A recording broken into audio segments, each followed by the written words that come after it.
En el momento en que pase esa tarjeta negra, la cara del gerente del banco se puso blanca. No blanca de sorpresa, blanca de terror. Como si acabara de activar algo que debería haber permanecido enredado. El miró la pantalla. Luego a mí. Luego de nuevo a la pantalla. Como si los números pudieran reorganizarse si miraba lo suficientemente intensamente. Su mano se movió hacia el teléfono. Cuando habló en él, su voz tembló. Trae el señor Sinclair aquí. Ahora. En 90 segundos, todo el banco supo que algo estaba mal. Los cajeros dejaron de trabajar. Una mujer en la oficina trasera levantó la vista de su escritorio y me miró a los ojos como si acabara de reconocer a un fantasma. El guardia de seguridad se reposicionó junto a la puerta. No amenazante, solo present. Como si necesitaran testigos para lo que estaba a punto de suceder. Yo era solo un hombre negro en botas de trabajo de pie en un banco en el centro de Denver. Polvo de concreto en mi chaqueta.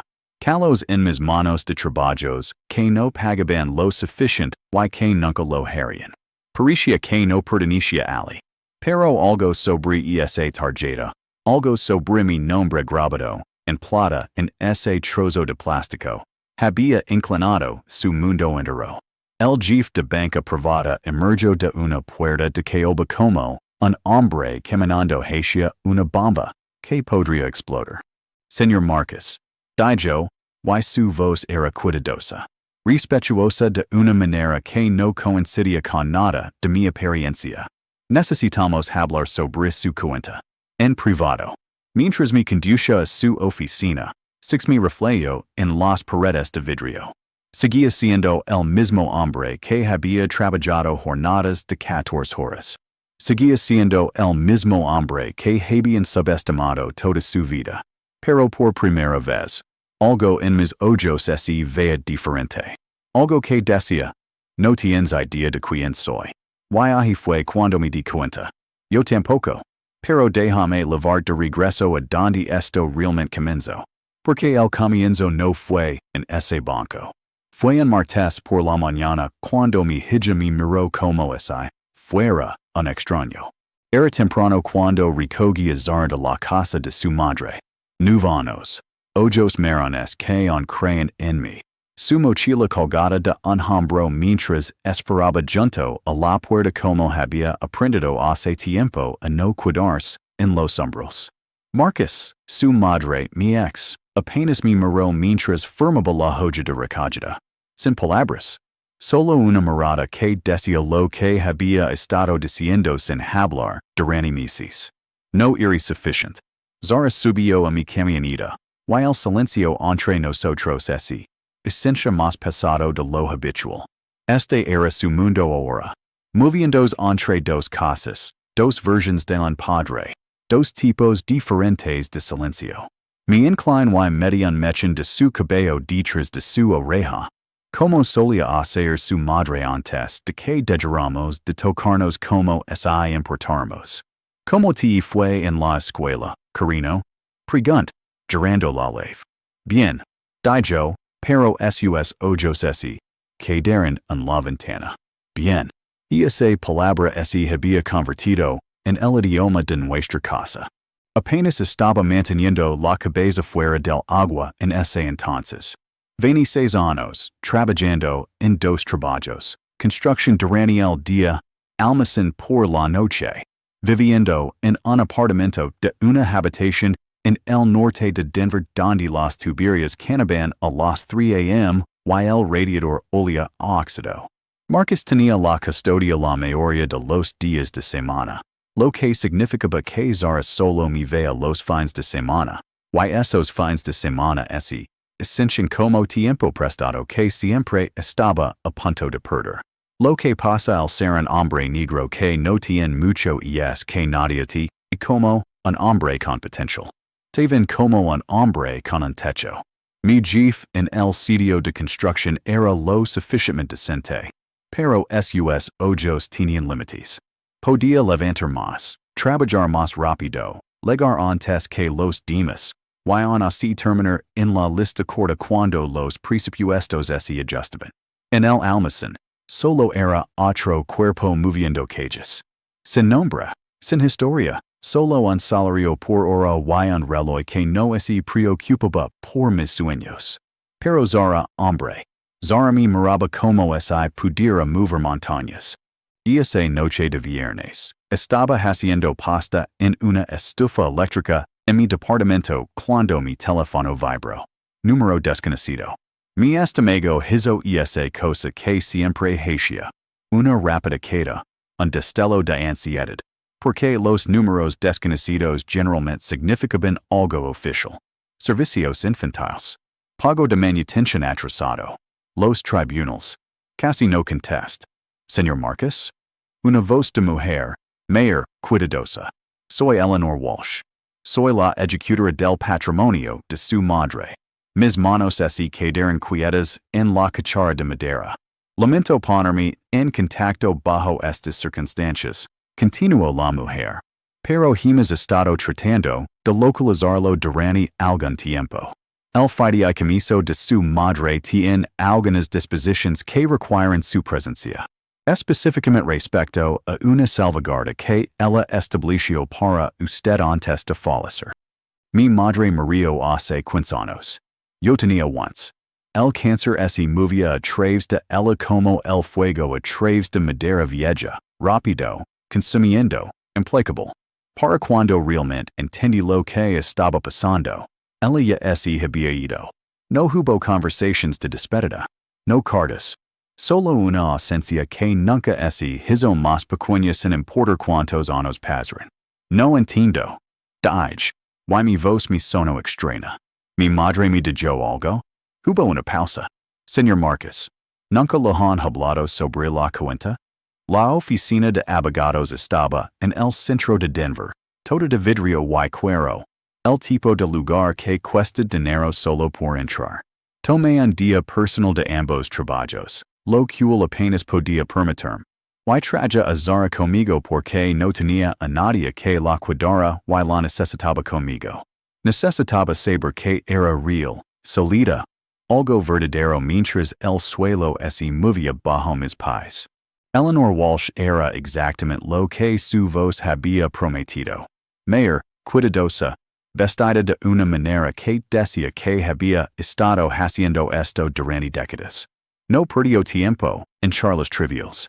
Tu madre, comenzó, sacando una carpeta gruesa con documentos. Fue la beneficiaria de un fideicomiso sustancial establecido por su padre. Tu abuelo materno. Cuando ella falleció, ese fideicomiso se transfirió a una cuenta de holding secundaria designada exclusivamente para ti, para ser accesible en tu 30º cumpleaños. Tenía 26. Me quedaban 4 años. Pero había algo más. Continuó Eleanor. Y sacó un sobre. Papel viejo. Celado con un sello de cera que se había vuelto quebradizo con el tiempo. Ella dio instructions. Debías recibir esto, con ciertas conditions. Abrió el sobre con cuidado, como si el papel pudiera romperse. Y sacó una carta escrita a mano. La letra de mi madre. No la había visto en 15 años. Mi pecho se tensó. Tu madre escribió, dijo Eleanor, leyendo en voz alta. Que debías recibir una tarjeta temporal, activada anticipadamente, con un límite de gasto modesto. No para ti, sino para tu hijo. Quería que superes que las líneas de sangre conllevan responsabilidad. Que un hombre negro que prevé para su familia contra todo pronóstico leva un tipo de poder que el dinero nunca tendrá. Quería que tu hija supiera que era valorada. Quería que superes que nunca fuiste tan pequeño como el mundo trató de hacer. Eleanor deslizó una tarjeta negra sobre el escritorio de caoba. Parecía cara. No ostentosa, solo, contenida. El tipo de tarjeta que no hace publicidad, porque las personas adecuadas ya lo saben. Mi nombre estaba grabado en plata. Marcus Williams. Hey patas, dijo Eleanor. El fideicomiso completo se activa en 4 años. Hasta entonces, esta cuenta opera bajo estrictos protocolos de seguridad. Las compras grandes desencadenan notifications automáticas. Tu madre quería que esto permaneciera privado. Zara estaba sentada a mi lado, moviendo las piernas, sin entender. Pero miró esa tarjeta como si fuera una llave mágica. Huel es el limit? Pregunt. $15,000 por mes, dijo Eleanor. Para su educación, su futuro, su vida. Todo lo que tu madre creía que valía. La primera vez que usé esa tarjeta, mis manos temblaban tanto que apenas podía pasarla. Estábamos en un supermercado, no en el lugar de descuentos donde normalmente compraba latas abaladas y carne en oferta, sino en un verdadero supermercado con secciones orgánicas y flores frescas junto a la calle. Lo había dicho a Zara que podíamos conseguir lo que quisiéramos, solo esta vez. Y six como sus ojos se abrían como si estuviera entrando en un sueño.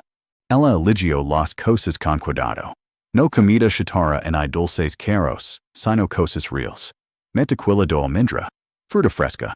Un cuaderno con un gato negro en la portada porque quería empezar a escribir historias. Cuando la cajera escaneó la tarjeta, hubo esa pausa. El momento en que revisan la autorización.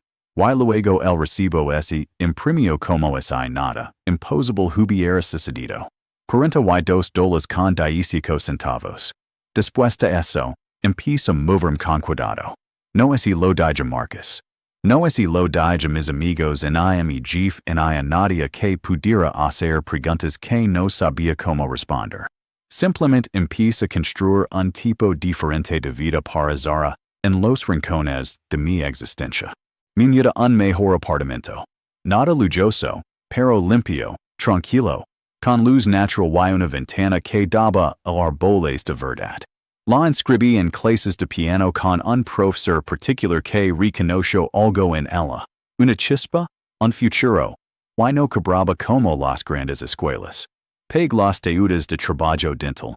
Lo compare gafas para que pudiera ver claramente la pizarra en la escuela.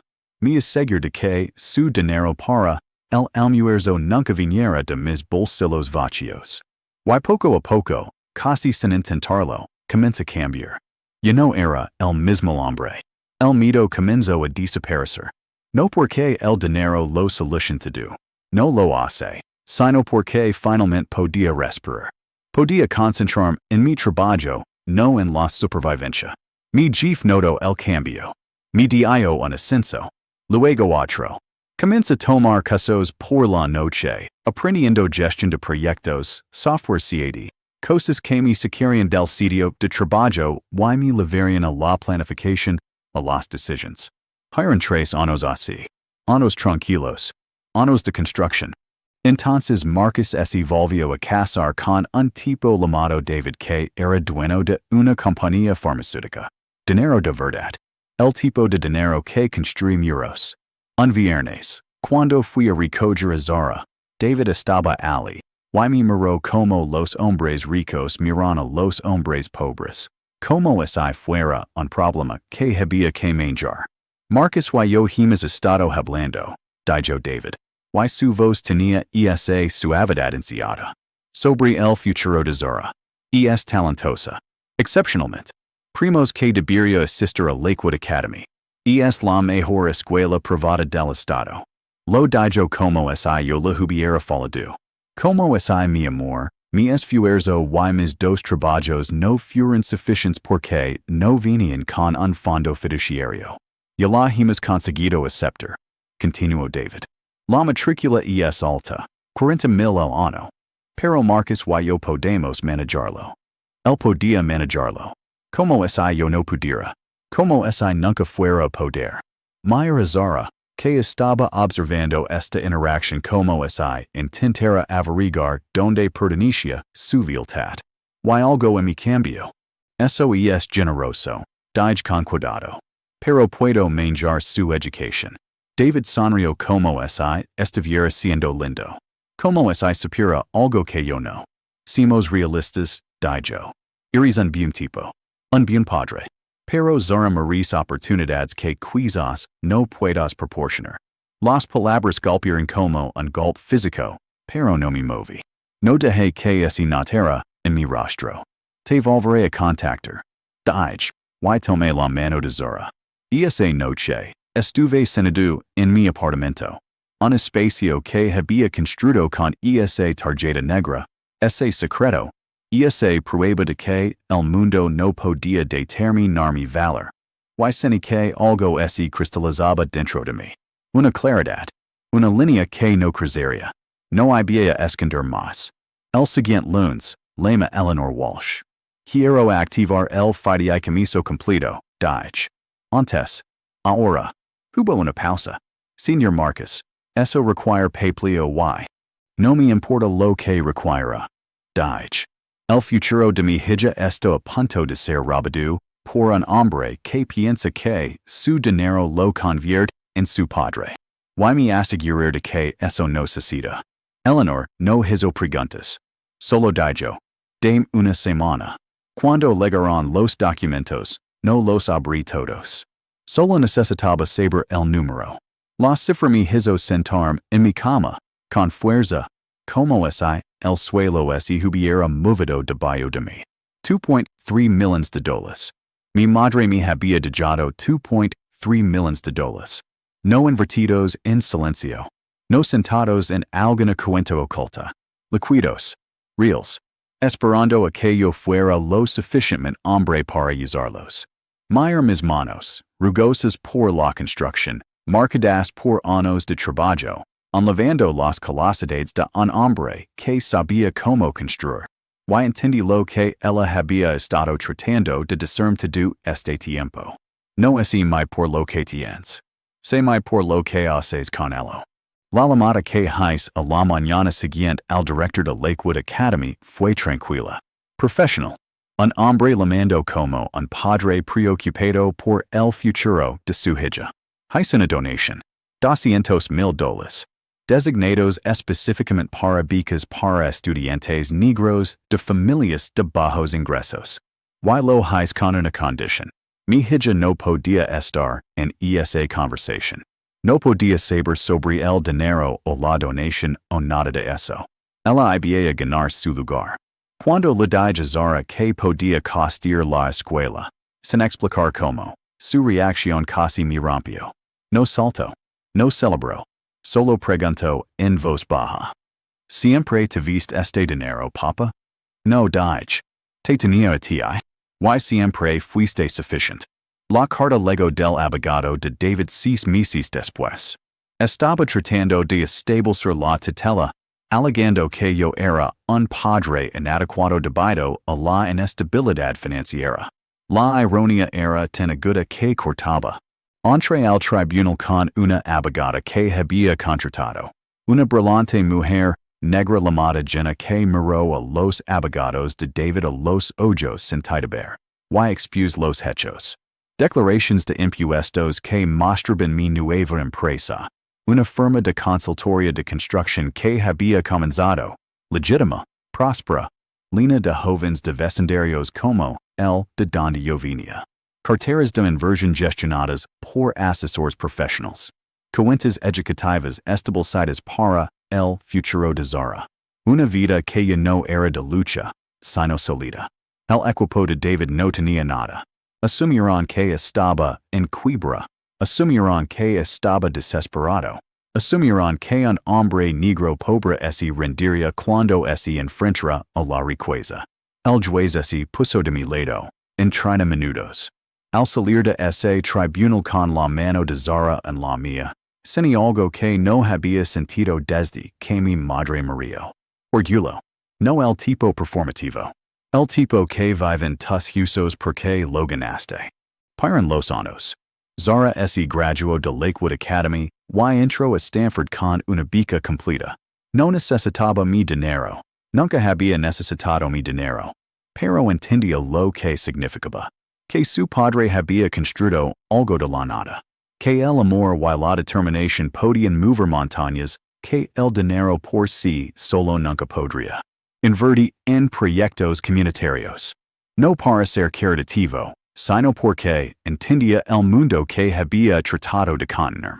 Contra de jóvenes negros y les peg salarios reales, les insinhabilidades reales, les mostrar que había una forma de moverse por este mundo sin aceptar el techo que alguien más había pintado.